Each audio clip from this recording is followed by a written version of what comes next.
And with this particular video, I want to call Colin Kapernick the biggest sellout of this century.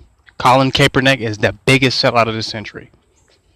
Now you have someone who was on their knees at the NFL game protesting police brutality, somewhat connecting himself with Black Lives Matter with a Black United Front, using the NFL as a platform to stage his resistance against police brutality and the injustices against black people portrayed by the police departments, law enforcement, nationally. So he gets kicked out of the NFL, I guess, or banned or blacklisted from the NFL because of his protest, because of his resistance. He gains fame, momentum, support of many people, and held high as a revolutionary figure or a black power figure. He became very prominent for that stance that he took and the sacrifice that he made in the NFL in support of black people that are being mistreated by the police department worldwide. Now, after he galvanizes all this political energy behind him, he gains the followers and sympathy of many who can identify with him and the struggle of black people for justice in the United States of America. After he galvanizes all energy, centralizes it, then he takes it over to Nike, so Nike can do what it has been doing to black people, which is capitalism and exploitation, capitalizing and exploiting black people. But now they can capitalize and exploit our struggle for freedom and liberation. Colin Kaepernick sold the black struggle to Nike as a marketing strategy to increase the sales of Nike's paraphernalia and the distribution of its propaganda worldwide. If Nike wanted to support Colin Kaepernick in a significant way as far as justice is concerned for blacks, they would have took their stocks, took their money out of the NFL altogether. Nike itself would have boycotted the NFL and all of its jerseys and all of its paraphernalia and all of its material. There are many ways that Nike could have stood with Colin Kaepernick against police brutality, but they usurped his struggle, took the meaning and narrative of his struggle away, and says sacrifice everything for what you believe in, for what you want, for something that you want to stand for.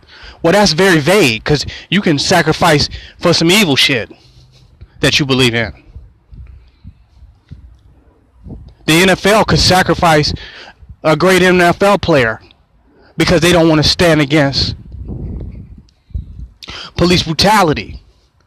They don't respect him going against the tradition of players standing up during the national anthem. So the NFL could have been willing to sacrifice a great player, sacrifice everything, just to stand on the side of white conservatives and Blue Lives Matter and white supremacists in this country. The NFL could want to sacrifice everything that it believes in. So this whole, it's became vague that it's turned into the sacrifice of one man. So it's taken away from the idea of struggling for justice for blacks, resistance against police brutality, and the mistreatment of blacks by law enforcement. They've taken away from the struggle and made it vague. Now it's ambiguous. Now it's about sacrifice. Just do it. Just do it. It's vague now. And he went along with it. They usurped it and took the resistance out of it. Took the black power out of it. took the resistance against police brutality out of it.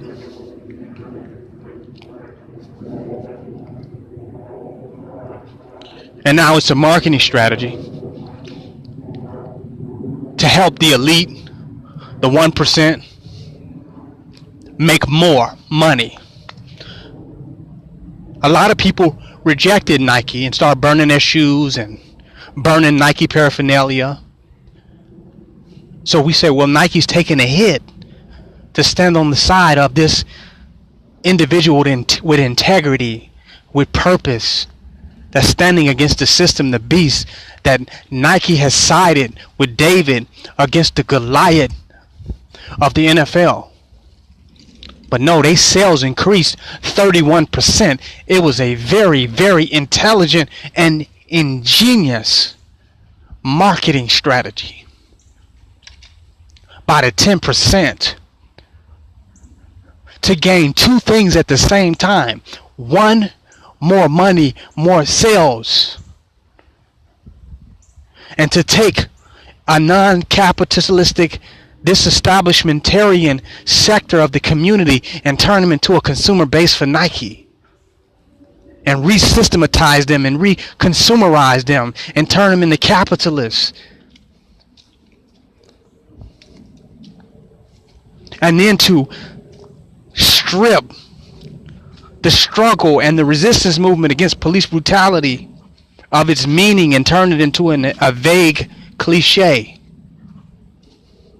And make it more focused on the individual sacrifice of Colin Kapernick versus the collective struggle for freedom, independence, and liberation from black people from police tyranny. It was so slick. You got to watch the 10%. Watch these social engineers. Look at the type of diabolical genius that they're using now. And he fell right into it. Bought and paid for. The biggest sellout of the century. Now you can patronize a well-known, well-recorded exploiter under the auspices of a political resistance movement. Nike got sweatshops with Asians working in them. Dehumanization. Slave labor. Degrading wages. Now you buying Nike now. Black power. Black lives matter. Now you buying Nike. You've been turned into a consumer. So now your political struggle has been used as a weapon against you to turn you into a consumer. And Nike is going to continue to support the NFL. And Nike is going to continue to support the police department. Nike is going to continue to support law enforcement. I mean, this is deep. And he fell right in for it.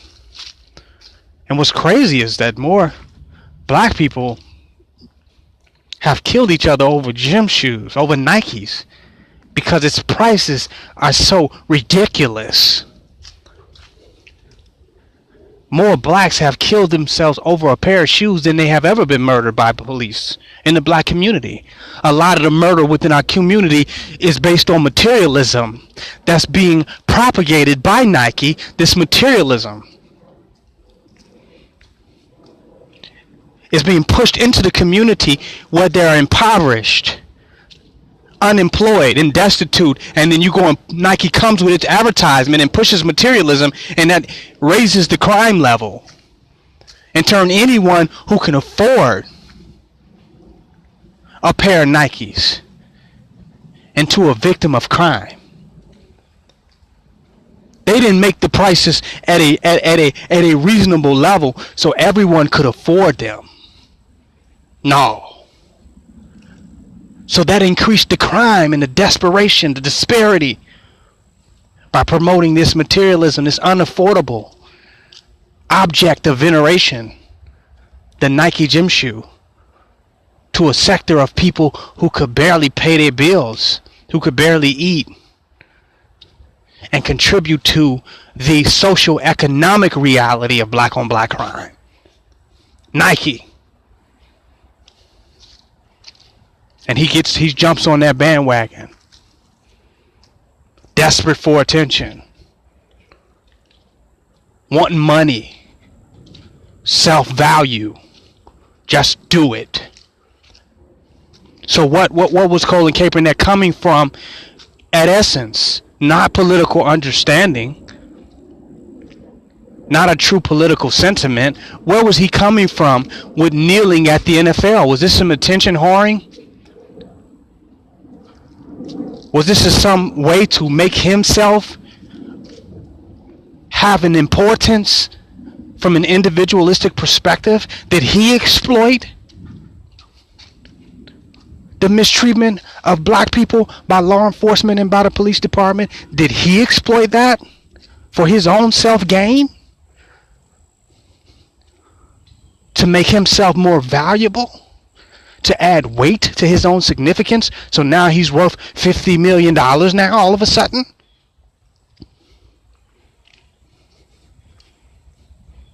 He's worth more than he was worth in the NFL now? As an all-right player? Are we getting pimped by Colin Kaepernick and pimped by Nike? He is the biggest sellout of the century. An intelligent business decision. Colin Kaepernick was not even broke.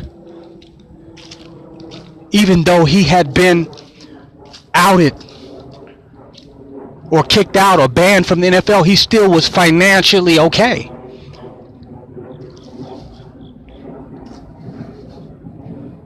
He was financially all right. How much money did he want? Some people won't say, well, maybe what he's doing is effective because now Nike is putting propaganda and putting money behind his struggle. They're putting energy behind it now. And it's going, Nike can take it bigger than where he could. But they've made it ambiguous. They've taken the black power out of it and made it individualistic. And they're making money. It was an ingenious marketing scheme. Usurp it. Take those who was ready to boycott the system. They weren't going to boycott the NFL. They was going to boycott the system of white supremacy. And now they're buying Nikes.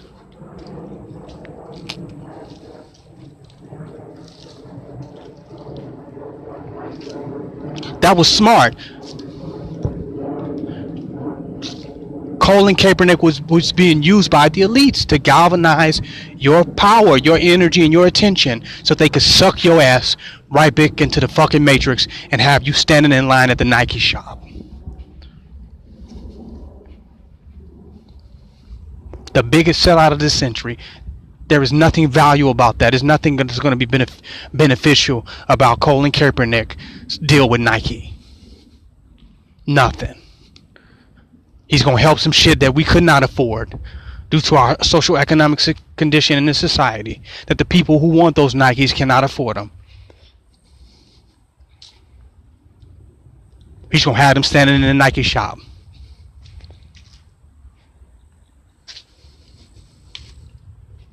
That's a fact.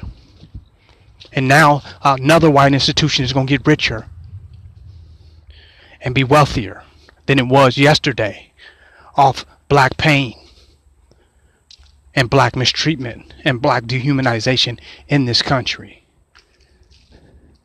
Because it's all about entertainment and media and consumerism and capitalism and commercialism, and not the grassroots reality of the lives that have been lost at the hands of the wicked justice system.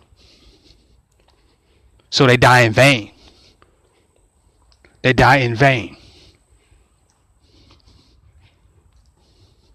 While they eat off of it. While the elite eat off of it.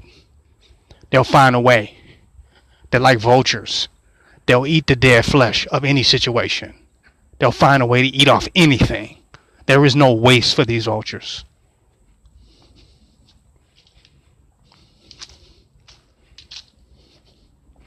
I mean, it's disappointing, but I knew it. I've been had insight into this situation.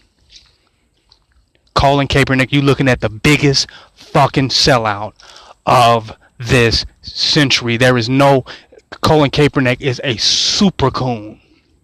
Because he's achieved more in cooning than most coons will ever achieve. This was strategical and ingenious to play right into the slave master's hands. No marching, no protesting, no hostility. The solution now, buy some Nikes.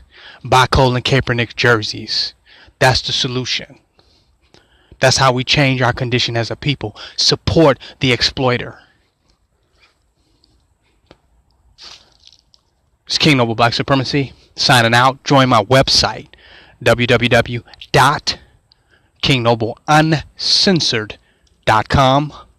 Donate and don't hate.